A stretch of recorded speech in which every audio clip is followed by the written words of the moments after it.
मैं उनसे बहुत नाखुश हूँ। इसका कोई कारण नहीं है। यह कठिन साबित हुआ है, यह मुश्किल है, और मैं कहूँगा कि यूक्रेनियन साहसी थे। हमने उन्हें अब तक के सबसे अच्छे उपकरण दिए। हमने उन्हें एंटी टैंक बस्टर्स दिए जो टैंकों को नष्ट कर देते थे। मेरा मतलब है आप बस उनके टैंक की दिशा में निशाना लगाते हैं और टैंक खत्म हो जाता है। हमने उन्हें मिसाइलें दी, सबसे नईस और सबसे बेहतरीन। वे बहुत सी चीज़ों को गिराने में सक्षम थे जो सामान्य रूप से बिल्कुल नष्ट कर देती हैं। अब जानते हैं ये शायद एक बहुत बड़ा युद्ध होता जो 3-4 दिन तक चलता, लेकिन उन्हें अविश्वसनीय उपकरणों का फ़ायदा मिला जो यूरोप ने उन्हें दिए। हमने उन्हें उससे कहीं ज़्यादा दिया, क्योंकि बाइडेन को ऐसा नहीं करना चाहिए था। उन्हें इसे बराबर रखना चाहिए था, या वास्तव में उससे कम देना चाहिए था जितना कि यूरोप ने उन्हें दिया। ये यूरोप को हमसे कहीं ज़्यादा प्रभावित करता है, लेकिन हम इसमें $300 अरब से अधिक खर्च कर चुके हैं। यूरोप ने इसमें $100 अरब से अधिक खर्च किया है, लेकिन फिर भी यूरोप ने बहुत कुछ दिया। और मैं ये कहूँगा यूक्रेन के लोगों, चाहे आपको लगता हो कि वो सब पैसा देना अनुचित था या नहीं, वे बहुत बहादुर थे, क्योंकि किसी को उस काम को करना था। और बहुत से लोग जिन्हें मैं जानता हूँ वो ये नहीं करते, उनके पास ऐसा करने की हिम्मत नहीं होती, पर उन्होंने बहुत बहादुरी से लड़ाई लड़ी।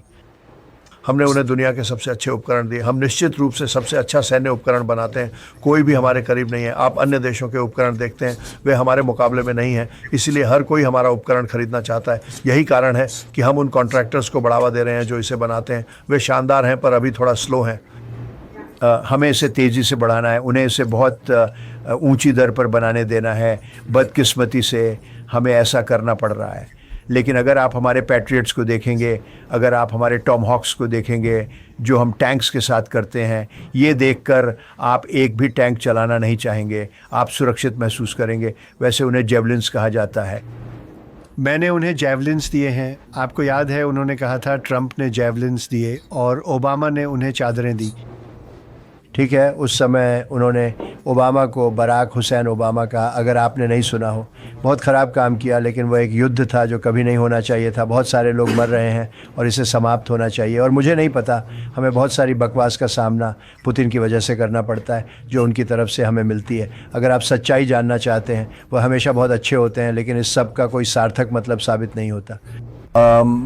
हम आत्मरक्षक हथियार देना चाहते थे, क्योंकि पुतिन इंसानों के साथ सही व्यवहार नहीं कर रहे हैं, वह बहुत से लोगों को मार रहे हैं। इसलिए हम यूक्रेन को कुछ हथियार आत्मरक्षा के लिए भेज रहे हैं और मैंने उसे मंजूरी दे दी है।